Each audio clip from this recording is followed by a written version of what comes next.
No, we're done. We're done. You're under arrest. We're going. We're done. I said we're done. I said we're done. Hey.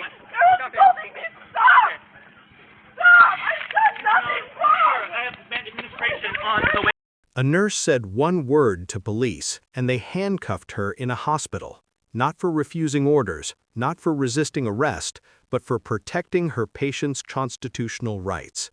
Stay with me, because this case exposes one of the most dangerous myths police rely on: implied consent.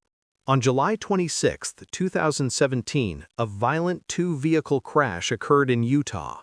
One of the drivers was fleeing from law enforcement at high speed. That fleeing driver caused the collision and was killed on impact. The other driver, the victim, survived but was critically injured and rushed unconscious to the University of Utah Hospital. Now here is the detail that changes everything. The unconscious patient was not suspect of driving under the influence. There was no DUI investigation targeting him. No field sobriety tests had been performed. No witness statements suggested impairment. No odor of alcohol was reported. No probable cause existed. Despite that, Detective Jeff Payne of the Salt Lake City Police Department walked into the hospital demanding a blood draw from the unconscious patient. No warrant, no arrest, no consent. Standing between him and that needle was Nurse Wubbles. She did not yell, she did not argue, she did not interfere. She followed protocol. She reviewed hospital policy regarding police blood draws. She contacted her supervisors. She confirmed the legal standards required before any sample could be taken. Then she calmly explained the rules. Under hospital policy, police could obtain a blood sample only if one of three conditions was met. First, the patient gave consent. Second, the patient was under arrest. Third, the officer presented a valid search warrant signed by a judge. None of those conditions existed. The patient was unconscious and unable to consent. He was not under arrest, and Detective Payne openly admitted he did not have a warrant. At that moment, the legal answer was simple. Without consent, an arrest, or a warrant, the blood draw could not happen. That should have ended the encounter. Instead, the situation escalated. Detective Payne insisted he had authority under what he called implied consent. He claimed that because the patient had been driving, police automatically had the right to take blood. That is not how the law works. Implied consent laws only apply when officers have reasonable grounds to believe a driver was impaired. In this case, there was no such evidence, no suspicion, no investigation, no probable cause. Still, the detective warned the nurse that if she refused to cooperate, she would be arrested for interfering with a criminal investigation. Think about that. A medical professional inside a hospital was being threatened with jail for refusing to assist in a search that lacked constitutional authority. And this is where the Fourth Amendment becomes central. The Constitution protects people against unreasonable searches and seizures. A forced blood draw is not paperwork. It is not a casual request. It is a physical intrusion into a person's body. The United States Supreme Court has made it clear that drawing blood is a search under the Fourth Amendment. You cannot pierce someone's skin and extract evidence without lawful justification. You need a warrant, or a recognized exception, or probable cause tied to an actual crime. None of those existed here.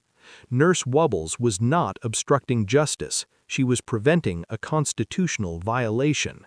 But the officers were not backing down, and what happened next would transform a hospital hallway into the center of a nationwide debate about police power, constitutional limits, and the power of one person to say no.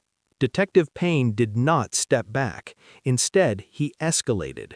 He repeated the phrase implied consent as if simply saying it made it true. He insisted that because the patient had been driving, police automatically had authority to take blood. But implied consent is not unlimited power. Under Utah law, implied consent only applies when officers have reasonable grounds to believe a person was driving under the influence of alcohol or drugs. That requirement matters, because without reasonable suspicion, without probable cause, the law does not activate. In this case, the unconscious patient was the victim of a crash caused by a fleeing suspect. Officers investigating the crash did not believe the patient was impaired. There was no DUI arrest, no DUI charge, not even a DUI investigation focused on him, so the legal foundation for implied consent simply did not exist. When the nurse continued to refuse, the detective called his supervisor. Lieutenant James Tracy arrived at the hospital. Instead of slowing the situation down, he immediately supported the detective. Without confirming whether probable cause existed, without verifying whether a warrant was required, without reviewing the hospital's policy, he sided with the officer demanding the blood draw. Lieutenant Tracy told the nurse she was interfering with a criminal investigation. But interfering with what? There was no lawful arrest taking place, no lawful detention, no warrant being executed. Utah's interference statute applies when someone knowingly interferes with a lawful arrest or detention. There was none. You cannot interfere with something that is not legally authorized in the first place.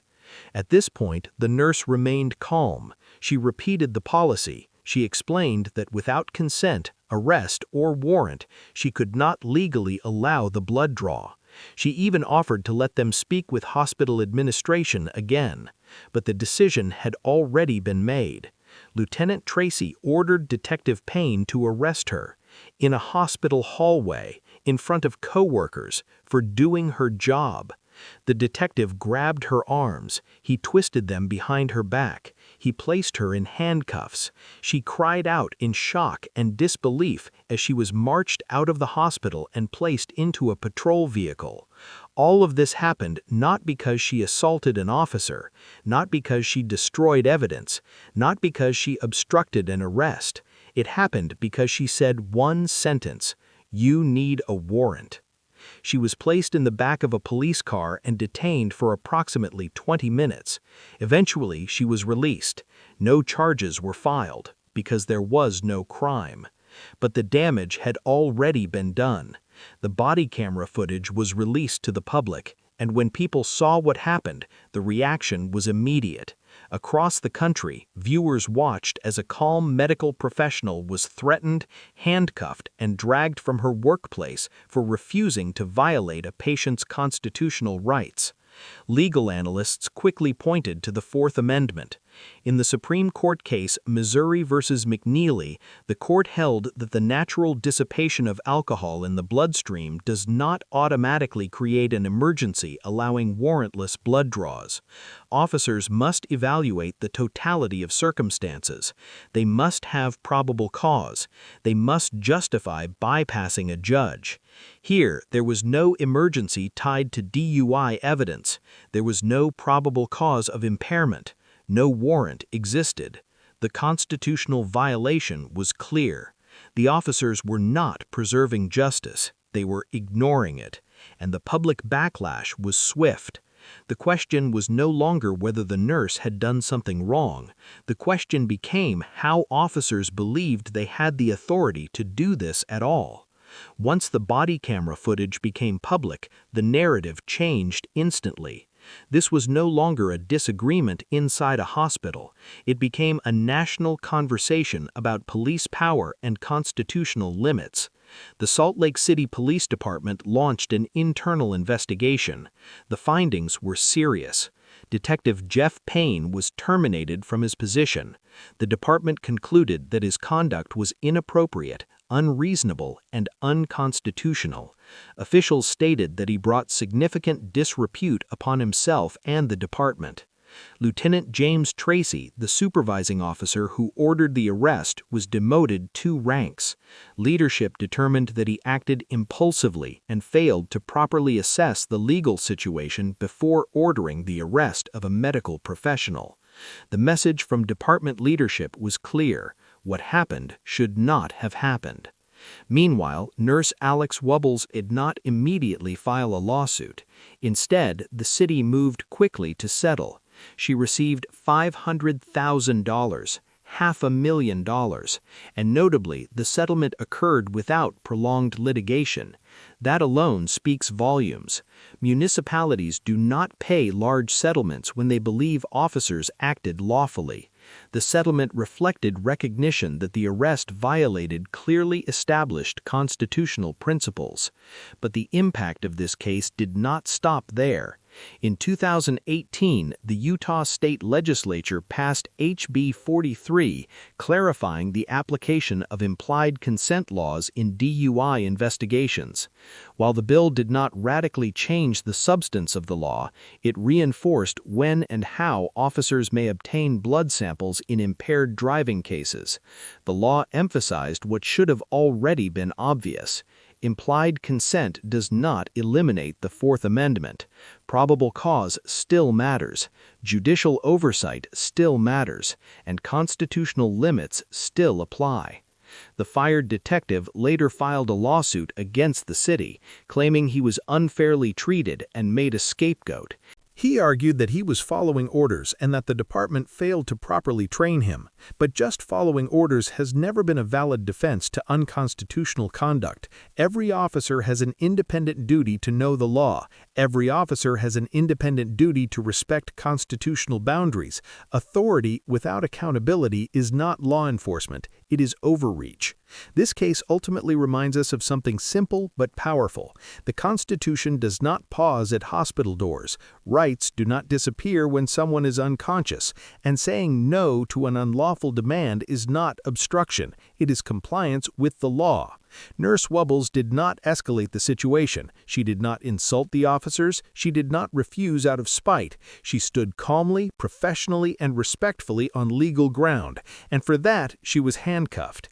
In the end, the officers faced professional consequences. The city paid a significant financial settlement. The legislature clarified the law. But the most important outcome may be the example set that day. One person, informed and steady, can stand against unlawful pressure. One person can say no, and sometimes that is enough to protect the Constitution. If there is one lesson to take from this case, it is this: power must have limits, and those limits are written in the Fourth Amendment. When those limits are ignored, accountability follows. That is not anti-police, that is pro-Constitution, and in a constitutional republic, that distinction matters.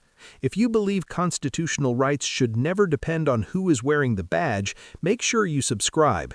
If this breakdown helped you better understand your rights, hit the like button so more people can see it. And tell me in the comments, should police ever be allowed to arrest medical staff for refusing an unlawful order? I'll see you in the next legal breakdown.